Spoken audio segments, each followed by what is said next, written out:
मैं अपने दल राष्ट्रीय जनता दल की ओर से राष्ट्रपति जी के महामहिम के अभिभाषण के प्रस्ताव पर अपना पक्ष, दल का पक्ष रखने खड़ा हुआ। माननीय वाइस चेयरमैन साहब, शुरुआत यूं हुई कि गवर्नमेंट ऑफ इंडिया एक्ट 1919 के बाद हमारे यहाँ इस रवायत की शुरुआत हुई। उससे पहले हमारे यहाँ ये परंपरा नहीं थी। एक और ऐतिहासिक तथ्य जो मैं सदन के अपने साथियों के समक्ष रखना चाहूंगा कि 1950 में भी 31 जनवरी को ही अभिभाषण हुआ था। 31 जनवरी 1950, जब हमारे तब के महामहिम डॉक्टर राजेंद्र प्रसाद, जो बिहार से आते थे, देश के सर्वमान्य नेता थे, उन्होंने अभिभाषण दिया था। तो 72 वर्ष बाद ये एक संयोग है, लेकिन 72 वर्ष के अभिभाषणों के दायरे में अगर सर सोचे तो कई चिंता की लकीरें हैं, और चिंता की उन लकीरों को हमने अभिभाषण के पक्ष में, अभिभाषण के दौरान नहीं देखा। इसलिए मैं शुरुआत करूंगा कि बेवफा बावफा नहीं होता, बेवफा बावफा नहीं होता, वरना इतना बुरा नहीं होता। हमने तो सोचा था, बाद लुटने के ये पता चला कि रहजन रहनुमा नहीं होता। खैर, बहरहाल सर, मैं कुछ छोटी छोटी चीजें इस संदर्भ में रखना चाहूंगा। सभापति महोदय, मुझे पता है कि इस संदर्भ की गरिमा क्या है। राष्ट्रपति का अभिभाषण एक बहुत बड़ी चीज होती है, देश का एक ब्लूप्रिंट होता है, एक दिशा और दशा देने की कोशिश होती है। हम विपक्ष में हैं, लेकिन देश की दशा और दिशा से चिंतित अगर हम हैं तो अभिभाषण की पंक्तियों में भी वो चिंता की लकीरें दिखनी चाहिए थी। जब वो चिंता की लकीरें नहीं दिखती हैं तो एहसास होता है। कभी कभी मैं सोचता हूं माननीय सभापति महोदय कि महामहिम सोते जागते अपने सलाहकारों से बात करते, टेलीविजन देखते, सोशल मीडिया देखते, संवाद करते, क्या उनको नहीं लगता होगा कि देश के विजुअल्स बहुत अच्छे नहीं है? छात्रों पे आंसू गैस के गोले क्या मांग रहे थे? चांद नहीं मांग रहे थे, नौकरी मांग रहे थे। और वो 2 करोड़ वाला भी नहीं मांग रहे थे, कह रहे थे बाकी वाला बचा हुआ दे दो। आपने लाठियां बरसाई। तो मैं ये सोचता हूं कि महामहिम के अभिभाषण में अगर इस तरह की चिंता ना हो तो सर, भाषण ना कागज का पुलिंदा लगता है, और अच्छा नहीं लगता है उसे कागज का पुलिंदा कहना। दूसरी चीज माननीय सभापति महोदय, कोरोना पर मैंने विस्तार से इस सदन में चर्चा की है। कोरोना को लेकर के भी जो चिंता आनी चाहिए थी वो नहीं आई। अब आइए अर्थव्यवस्था के बारे में मैंने कहूं, बजट को उसके लिए मैंने तय किया हुआ है। लेकिन मेरा मानना है कि सन 50 से लेकर अब तक किसी की भी सरकार हो, मैं जानता हूं ये लिखा कहां जाता है, लेकिन जहां लिखा जाता है मैं आग्रह करूंगा कि अगर हम सोच सके, सत्ता पक्ष और विपक्ष, तो राष्ट्रपति के अभिभाषण को दलीय दायरों से ऊपर कर दीजिए। राष्ट्रपति का अभिभाषण, कल को आपकी सरकार ना हो, ये मैं अपील बाकी लोगों से भी करूंगा जो सरकार में आएंगे कल को, कल नहीं आएंगे परसों आएंगे, कभी तो आएंगे। मैं सिर्फ ये कहना चाहता हूं कि सर, अभिभाषण को एक नॉन पार्टीजन डॉक्यूमेंट बनाइए, नॉन पार्टीजन डॉक्यूमेंट। राष्ट्रपति देश के राष्ट्रपति हैं, उनके सरोकार में देश का सरोकार दिखना चाहिए माननीय सभापति महोदय। अब दिक्कत ये होती है ना माननीय सभापति महोदय कि अभिभाषण में सर्वेश्वर की एक लाइन थी सभापति महोदय, अगर तुम्हारे घर के एक कमरे में लाशें सड़ रही हो तो क्या तुम दूसरे कमरे में प्रार्थना कर सकते हो? अगर तुम्हारा जवाब हां है तो मुझे तुमसे कुछ नहीं कहना है। यही रख करके बात मैं खत्म करता हूं इस संदर्भ के। सर, पैरा 4 माननीय राष्ट्रपति जी के अभिभाषण का है, जो कहता है remembering the past and learning from it. Sir, इतिहास की एक अपनी स्मृति होती है और स्मृतियों का एक इतिहास होता है, और विश्व इतिहास गवाह है सर, जिस किसी ने भी अतीत की स्मृतियों के साथ छेड़छाड़ करने की कोशिश की, उसको बदलने की कोशिश की, वो इतिहास के फुटनोट में चले गए। इतिहास नहीं बदला, वो इतिहास के फुटनोट में चले गए। नेताजी सुभाष बोस, अरे देश के नेताजी हैं, आपने उनको इंपीरियल कैनोपी में रखने का, अगर नेताजी कहीं से आ जाते हैं तो कहते कैनोपी मत रख भाई, दिलों में रख, दिलों में रख। मैं ये इसलिए कह रहा हूं, मैंने नेताजी की चिट्ठियां पढ़ी हैं नेहरू जी के नाम, मैंने नेताजी की चिट्ठियां पढ़ी हैं बापू के नाम, मैंने नेताजी की चिट्ठियां पढ़ी हैं तमाम उस दौर के लीडर्स के नाम। कहां कद था नेताजी का, नेहरू जी का, बापू का, पटेल का, और विवेचना कौन लोग कर रहे हैं? मैंने इसी सदन में कहा था कि बौनी समझ के लोग लंबा इतिहास नहीं लिख सकते, लंबी लंबी लंबी लकीर नहीं खींच सकते। एक बार चिंता करिएगा सर, मैं ये कह रहा हूं कि बापू के राम की संकल्पना करिए। अच्छा, इससे पहले एक हल्के में एक बात कहूं माननीय सभापति महोदय, मैं कभी कभी सोचता हूं 1952 में पहला चुनाव लड़ा हमने सर, 52 में हम पार्टीशन से निकल के आए थे, पीड़ा थी बहुत, लाखों लोग मारे गए उधर और लाखों लोग मारे गए इधर। लेकिन सर 52 का चुनाव हुआ था समावेशी विकास पर, रोजगार पे। 70 साल बाद हम चुनाव लड़ रहे हैं किस चीज पे? देख लीजिए। मुझे तो कभी कभी ताज्जुब होता है कि पाकिस्तान में चुनाव हमारे नाम पे नहीं होता है, लेकिन हमारे यहां चुनाव पाकिस्तान के नाम पे होता है। अब मैं तो कह रहा हूं कि जिन्ना कहीं भी होंगे सोच रहे होंगे कि जो जीते जी मैंने नहीं पाया, भाजपा वालों ने मुझे मरने के बाद दे दिया। ये मैं समझता हूं हम सब के लिए सर चिंता का विषय होना चाहिए। सर मैंने कहा था कि बापू के राम, जब इतिहास की बात करते हैं सर, ये किताब है प्रार्थना खंड, बापू की किताब है, बापू की प्रार्थनाओं का संकलन है। मैं आग्रह करूंगा सब पढ़ें। जब नोआखोले से लौट के आए बापू, बहुत पीड़ा थी, उन्होंने अपना प्रार्थना बदल दिया। वो प्रार्थना भजमन प्यारे सीताराम की जगह भजमन प्यारे राम रहीम, भजमन प्यारे कृष्ण करीम। आप क्या कर रहे हैं? कृष्ण और करीम के बीच में कटीली दीवार लगा रहे हैं, राम और रहीम के बीच में दीवार लगा रहे हैं।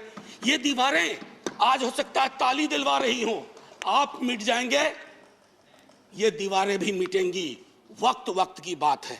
बस एक बार सोचेगा जरूर, क्योंकि बापू पे माल्यार्पण आप भी करते हैं और बहुत, बल्कि आप चश्मे पे कर दिया, आपने महदूद कर दिया। बापू का चश्मा लीजिए, बापू को चश्मे में मत रखिए, ये मेरा आग्रह होगा। एक चीज तो ये थी सर, माननीय सभापति महोदय, कोविड के संदर्भ में मैं बोलूंगा नहीं, मैंने पहले ही कहा, इश्तेहारबाजी हो रही है। जो सरकारें, मैं सिर्फ केंद्र को नहीं कह रहा हूं, जो सरकारें कोविड के वक्त में नदारद थी, सोशल मीडिया गवाह है, वो सरकार 4 पन्ने का इश्तेहार दे रही है। अब पहले नेता लोग काम करते थे तो लोग कहते थे अरे सोच दम ईमानदार है, काम दमदार है। अब लगता है दूसरे का भरोसा नहीं, खुद ही छपवा दो, सोच ईमानदार काम दमदार। अरे लोगों को बोलने दीजिए। अब देखिए सर, दूसरी चीज कोविड के संदर्भ में मैं आपको कहूंगा, जब आप कहते हैं ना कि फलाने की तुलना में यहां इतने कम मरे वगैरह, 18 से तुलना करते हैं, सर जिन परिवारों के चिराग गुम हुए ना, उनके लिए मौत आंकड़ा नहीं है सर। मेरी बेटी की एक साथ में लड़की पढ़ती थी, 2 बेटियां थी, माता पिता 1 हफ्ते के अंदर दुनिया से चले गए। उसको नंबर बताएंगे हम कि ये आंकड़ा है तुम्हारे बाबूजी का, ये आंकड़ा है तुम्हारी मां का। ये नहीं होना चाहिए सर, इतनी तो संवेदनशीलता होनी चाहिए, सरकार किसी की भी हो सकती। सर समानता और बंधुत्व के संदर्भ में बाबा साहब भीमराव अंबेडकर की चर्चा की गई है। सर मैं क्या कहूं, ये महादेव गोविंद रानाडे लेक्चर है। बस मैं कहना, बाबा साहब ने एक बात बार बार कही थी, वो कही थी कि भैया डेमोक्रेसी को सबसे बड़ा खतरा है हीरो वर्शिप, उससे बचा लेना।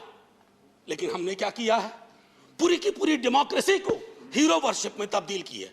आप कहिएगा पहले भी हुआ था, अरे जब पहले हुआ तो अच्छा नहीं था, अगर आज हो रहा है तो बुरा है। क्या हो गया सर, आजकल देखिए शब्दावली बदल गई है। वाजपेयी जी की सरकार एनडीए गवर्नमेंट कही जाती थी, या आपकी भी सरकार शुरू में जब बनी थी तो एनडीए गवर्नमेंट या बीजेपी गवर्नमेंट, अब कहते हैं मोदी गवर्नमेंट, अब हो गई है केजरीवाल गवर्नमेंट। सर ये जो बीमारी है ना, पूरी सरकार व्यक्ति केंद्रित हो जाएगी ना सर, तो डेमोक्रेसी में दिक्कत क्या हो जाती है कि डेमोक्रेसी को सबसे बड़ा खतरा कल्ट से होता है। If a leader becomes a cult, first the internal democracy is destroyed, then democracy everywhere is destroyed and everybody will suffer. आज भूपेंद्र जी ने किताब लिखी है राइज ऑफ बीजेपी। मैं समझता हूं बीजेपी कहीं अगर ऐसे हालात रहे, he has to write another book, fall of BJP. Sir, अब मैं ये कहना चाहता हूं, जब प्रजातंत्र का मूल है अपने साथियों के लिए आदर और सम्मान की भावना।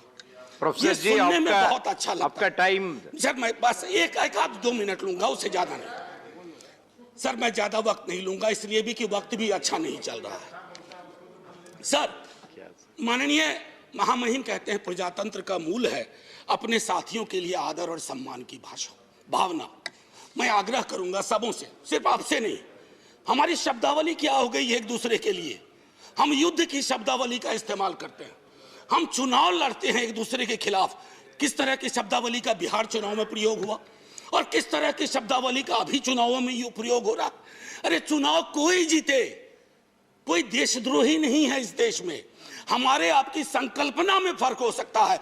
ना मैं आपको देशद्रोही मानूंगा, ना आपको अधिकार देता हूं कि आप मुझे देशद्रोही कहें, क्योंकि तराजू पे तौलिएगा तो शायद चिंता आपको अपनी होगी, मेरी नहीं होगी। ये मैं कहना चाहता हूं। कहां से देशद्रोह का मामला आ गया? सर अब मैं एक एक कह करके खत्म ही करूंगा। मैंने पहले भी कहा था और दोहरा रहा हूं। सर ये जो पूरा का पूरा डिस्कोर्स है, विमर्श, सबको बैठ करके राजनीतिक विमर्श बदलना चाहिए, सब खत्म हो जाएगा सर। अब आइए पारा 15, 1 मिनट और लूंगा, 1-1.5 मिनट। फूड सिक्योरिटी को लेकर के बड़ी बड़ी बातें होती है। सर गोदाम से पेट तक की यात्रा सुनिश्चित नहीं करवा रहे हैं आप। अन्न का भंडारण आपको है, लेकिन हासिल क्या है? 116 मुल्कों में आप 101वें नंबर पे हैं। भुखमरी, पेट की लानत सबसे बड़ी लानत होती है। अगर मंदिर भी बनवा रहे हैं तो उसमें प्रसाद चढ़ाने के लिए पैसा चाहिए। अगर मजार पे जा रहे हैं चादर चढ़ाने के लिए पैसा चाहिए। लोगों के पास कुछ बचा नहीं है। ये चिंता नहीं होनी चाहिए। मैं जानबूझ करके प्रेस फ्रीडम इंडेक्स की बात नहीं कर रहा, मैं जानबूझ करके डेमोक्रेसी इंडेक्स की बात नहीं कर रहा हूं, क्योंकि शांता छेत्री जी के सवाल को खारिज करके आपने विंडिकेट कर दिया कि उनकी भावना क्या थी। सर पैरा 70 आखिरी ही है। पैरा 70 में आते हैं एक भारत श्रेष्ठ भारत। सर बिहार इसमें आता है या नहीं आता? या बिहार से 39 सांसद ले लिए, बिहार का काम खत्म? सर मैंने पहले भी कहा था, अब बिहार ज्वालामुखी के ढेर पे है।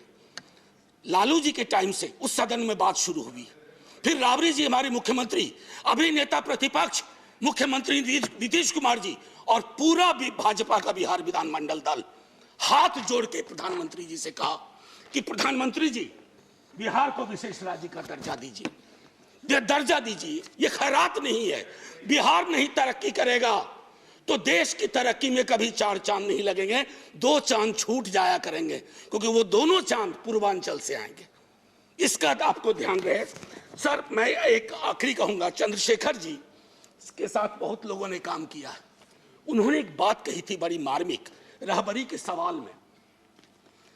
घर के डिजाइन में आमतौर पर मतभेद हो सकता है सामान्य दिनों में, लेकिन जब घर में आग लगी हो ना तो डिजाइन में मतभेद नहीं होता है, सबको मिलकर आग बुझाना चाहिए। आज वो परिस्थितियां हैं। मैं इसलिए कह रहा हूं कि उन्होंने भी असंतोष की लक्षण बताए थे बिहार जैसे राज्य में कि दिल्ली की नीति और नीयत की वजह से। मैं आपसे आग्रह करूंगा आपके माध्यम से कि महामहिम संज्ञान लें। और आखिरी सर ये किताब है, मैं आग्रह करूंगा कश्मीर के बारे में। मेरे दोस्त, मैंने बार बार ये कहा है कि कश्मीर जमीन का टुकड़ा नहीं है, जम्मू जमीन का टुकड़ा नहीं है, लद्दाख जमीन का टुकड़ा नहीं है। जिंदा लोग बसते हैं। अगर आप यहां से नॉर्मल बोलते हैं तो घाटी में नॉर्मल लगना चाहिए। और मैं इसलिए भी कहूं कि ये लाल चौक एक यंग लड़के ने लिखी है, सर बिहार का लड़का है, उसने ये बात लिखी है और कहा है कि नॉर्मैलिटी कैसे रिस्टोर की जा सकती है। सब पढ़ें। और आखिरी में sir 14 please conclude. 30 second sir, north east के बारे में चर्चा हुई। 14 सिविलियंस की बर्बर हत्या हुई। क्या वो भारत के नागरिक नहीं थे? क्या उनके लिए एक शब्द नहीं होना चाहिए था? इसलिए मैं कह रहा हूं कि अभिभाषण सादा डॉक्यूमेंट ना हो, दर्द और पीड़ा हो, उसमें सब कुछ हो, ताकि वो हमारा अभिभाषण हो, आपका अभिभाषण हो, सबका अभिभाषण हो। बस इतना कह करके सर, जय हिंद। Thank you. Now